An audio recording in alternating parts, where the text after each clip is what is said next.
So The Train to Busan is a South Korean zombie film. In many ways it's more of a thriller than your traditional horror movie. Perhaps you could describe it as a very tame horror film. I wouldn't say the film is scary, unless you're easily scared, but it still has some very intense, gruesome scenes. The story follows a father who boards a train to escort his daughter to his estranged wife. From there, all hell breaks loose and they find themselves trapped on a speeding train and struggling to survive.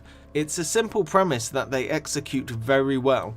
In some ways, I don't like fast zombies. It takes away from that walking corpse imagery, that slow, unstoppable approach of horrifying death. As soon as you allow zombies to run, they pretty much just become movie monsters at that point. However, the fast zombies in this were enjoyable. Certainly one of the best versions of fast zombies I've seen.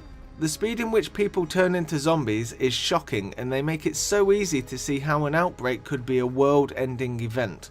I love how the actors contort their bodies into such weird shapes. It really sets them apart from zombies you'd see elsewhere. With only a little dialogue, they make the characters feel well-rounded, and in no time at all you'll find yourself caring about them.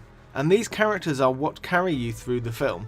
If you're the type of person that wants an explanation on where and how the zombie outbreak happened, you won't find much of one here. The characters are the heart of the movie, and you get little information outside of their perspective. Although there is an animated prequel from the same director, perhaps there's more of a thorough explanation of the outbreak there. I've not watched it, so I couldn't say.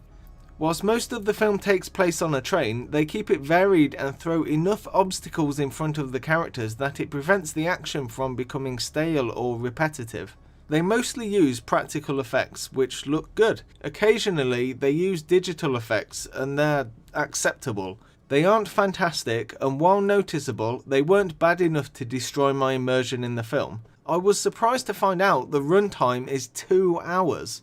After watching it, I would have guessed it would have been around the 90-minute mark. The whole film had a certain energy to it, and it moved at a speedy pace. I really am shocked it's nearly 2 hours long. Not once did I get restless in my seat or feel like it dragged. I found the subtitles to be well done. They weren't too fast or cluttered like they were in Shin Godzilla. And even if you're not really someone who likes watching films with subtitles, but find yourself interested in this, there's not all that much dialogue to begin with.